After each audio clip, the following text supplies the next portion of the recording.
Hi friends, Erin and Kelly here from the Southern Table. We have a family favorite for y'all today. I know, welcome to the Ingles table. We're so glad to be joining you today. And this is my husband Jeff's famous chili recipe. And we call it famous because everyone in the family loves it, but it's so easy and you have so many ways you can cut corners and save money. Absolutely, that's the thing I like about this. You're gonna be able to stretch your budget, yes, feed the family, get everybody all nice and cozy during the warm or colder months. But you were telling me he actually made this for you on one of your first dates? He did. This was one of our first date meals. And hey, any guy who can cook chili, I'm on board. We're in, yes. You've got a good cook out there that you're married to. We totally get it. And this is one of those recipes I was like, this is so good. Well, and it cooks in one pot, which makes life so much easy. easier. For cleanup, for prep, it is one-stop shopping. We're going to use the Dutch oven today. Let's get to it. Let's do it. You're hungry, aren't you? I am hungry. Feed me. Okay, so you're starting here with the meat, which I love this because we bought the large pack of ground beef. That's right. So you can use it for multiple recipes, which is going to save you some money. Absolutely. We're all about saving money these days, and we grabbed this from the Ingles meat department, 2 pounds of ground beef to get this recipe started. The great part about this is if you want to scale that recipe back and just drop back to 1 pound of meat, you can do that too and add more beans. Which I am kind of more about the beans. You're the bean girl. Now Jeff likes it really hearty. He likes a really hearty chili, so that's what we're starting with. It's so easy.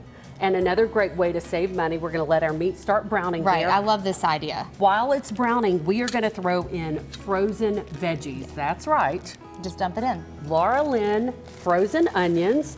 That saves you a lot of money too. It really does, and a lot of time. A lot of time. You don't have to chop all that stuff up. We're throwing those in. And then the green peppers as well. Green peppers, we both love green peppers too. Gives it a great flavor. And that's really, you're just gonna brown the meat and let these cook, and that's pretty much it for getting it started. I know, it's so easy, and best of all, this makes your whole house smell like fall, winter, all those. I'm already changing into my cozy clothes, waiting for you to finish my chili. You've got your socks on, don't you? Yes. On the couch, kicked back. You can also add jalapeno. We like it just a tiny bit spicy, but we use the pickled jalapenos. And this is the chopped fine. Chopped, yep, and they take a little of the heat out of it. So that way if you don't like things super, super spicy, again, I'm using a tablespoon here. Just a little bit. Add as much or as little as you want. But then you just let this start cooking together and the onions flavor the meat. Oh my goodness. Phenomenal. I mean, it just smells so good. It comes together really fast, yes. So good. So we're gonna let this brown for about 10 minutes on high heat, and once it gets brown, the fun part happens. Stay with us, we'll be right back. It is smelling so good in here, and now we're about to mix in the beans and all the flavors. All the good stuff, all the goodness coming in. Our meat is ready to go.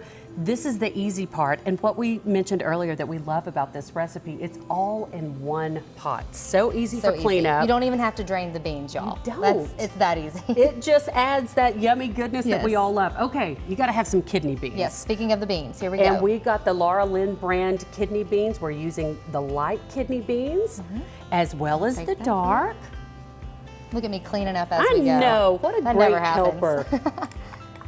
Oh, that looks good. Doesn't it look good? And I love the flavor of the kidney beans. Yes, and then the diced tomatoes. Little diced tomatoes. Again, we drained none of these. It just adds a little of that moisture into your recipe. Keeps it nice and soupy a little bit too. A little liquid, and you can add water, by the way, if you don't want it quite as hearty. My husband, again, loves the hearty chili. You can just add a little water to it. I think I got that open for you. We've got our Laura Lynn mild chili seasoning mix. We're doing 2 of those, right? We're going to use 2 of those because this actually calls each of those for 1 pound, and we use 2 pounds of the ground meat. Oh, we almost forgot our We can't forget that. Tomato sauce. And this recipe has, believe it or not, a couple of little secret ingredients. Everybody puts something a little different in their chili.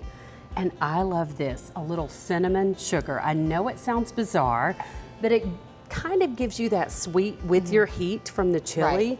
And you can add as much or as little as you want. We're gonna put just a couple shakes in there. This is the combo of the cinnamon and sugar. Add that in there. It gives it just a very rich flavor. Oh, that sounds so good. Salt, pepper, again to taste. Just throw in however much you love. And a little cayenne. Basically it. That's it. So we're just gonna stir this up. We're gonna stir this up.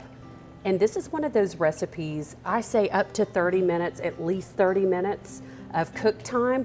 But honestly, the longer you cook it, the better everything just Yum. melds together. And then you have it for the next day, the next day, the next You day. can eat it for That's leftovers. the good thing about chili. I know, and you really, there are so many options when it comes to chili of things you can put it on, recipes you can make, and we're going to share one of those Yes, too. we're going to be back with you with a fun idea. Stay with us. Our chili's ready. I'm ready to eat. I know, right? here, yes. It smells so good. By the way, once you get all of your ingredients in your pan, you're going to want to turn that down to low heat. Let it simmer again, All a those minimum. flavors I come know, through, yes. 30 to 45 minutes. The longer you cook it, the better it tastes. Well, I'm ready for my bowl You of chili. Look are. at this spread. You are. I want to I'm mention coming. the fabulous homemade cornbread that you can pick up over in the deli and bakery at Ingles. They make the corn muffins so good. In fact, I'm going to lay mine out on this cute little charcuterie board we put together. How fun is this for styling and really a low-cost way to set up a chili bar for your family? Absolutely. With all the favorite toppings. One-stop shop for all your chili needs. You've got to have the Fritos mixed in there. Of course, your cheese, your sour cream. These are to die for. I love it. Thank you, I Ingles, for love these this, wonderful things. yes. And this, the We're ready to star of the eat. show. Your chili ready to go. The perfect meal for your family in those colder weather months. Thank you for sharing this family favorite with I'm us. so glad we got to. And thank you all for being with us for the Ingles table. Yeah, make sure you explore the rest of the site for more wonderful fall recipes. We'll see you back here next time.